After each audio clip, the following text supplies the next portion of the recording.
13 جولائی 2024 شام کے 6 بجے پینسلوینیا میں ایک شاندار الیکشن ریلی کا انعقاد کیا گیا ہے۔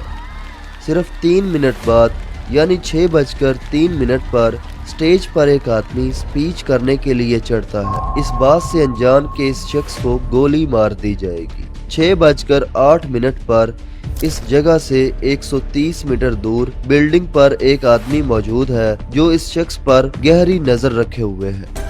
یہ شخص اس سپیچ کرتے ہوئے شخص پر 8 راؤنڈ فائر کرتا ہے، لیکن خوش قسمتی سے یہ سپیچ کرتا ہوا شخص بچ جاتا ہے۔ یہ کوئی عام شخص نہیں تھا، یہ تھا دنیا کا سب سے طاقتور آدمی ڈونلڈ ٹرمپ۔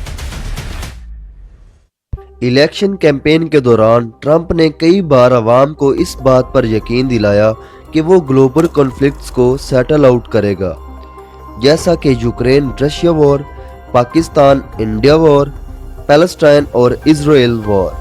20 جنوری 2025 ٹرمپ اپنی پریزیڈنسی کا اوتھ لیتے ہیں۔ طاقت کا بھوکا یہ شخص الیکشن سے پہلے کہتا تھا کہ میں دنیا میں پیس قائم کروں گا، لیکن کرسی پر بیٹھتے ہی یہ شخص ایک ایسی سٹیٹمنٹ دیتا ہے جس سے دنیا بھر کی ٹریڈ مارکیٹس کریش کر جاتی ہیں۔ دنیا بھر کے لوگ امریکہ کو لوٹ رہے ہیں۔ وہ دوسرے ملکوں پر ٹیرفز لگاتا ہے۔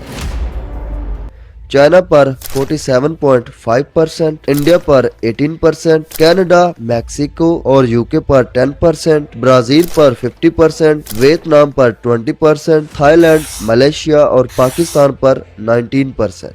یہ شخص نعرہ لگاتا ہے کہ میک امریکہ گریٹ اگین، لیکن دوسری طرف یہ شخص دنیا میں جتنے بھی ملکوں میں منرلز پائے جاتے ہیں ان کو ہتھیانے کی ڈیمانڈ کرتا ہے۔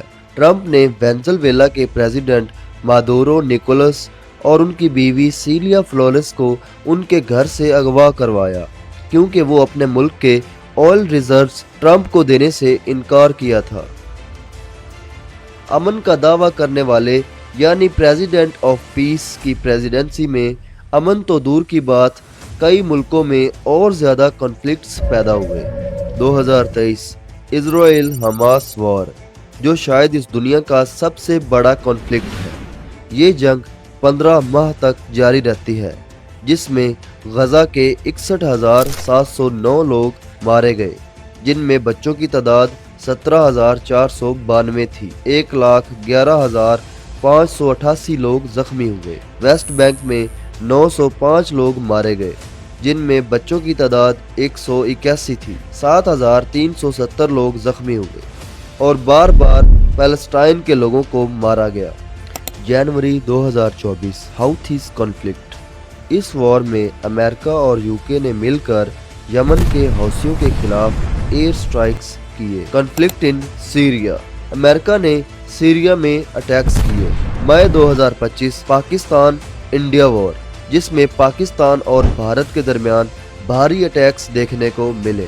ستمبر 2025 امریکہ نے کیریبین اور ایسٹرن پیسیفک کے کئی ڈرگ ٹریفکنگ ویسلز پر ایئر سٹرائکس کیے۔ فروری 2026 پاکستان افغان وار، پاکستان نے افغانستان کے خلاف آپریشن غضب للحق لانچ کیا، جس میں افغانستان کے 435 لوگ مارے گئے۔ اور اب یو ایس ایران وار، جس میں بار بار ایران پر امریکہ اور اسرائیل مل کر ایران پر اٹیکس کر رہے ہیں۔ یہ وہ تمام وارز ہیں جو ٹرمپ کے پریزیڈنٹ بننے کے بعد شروع ہوئی۔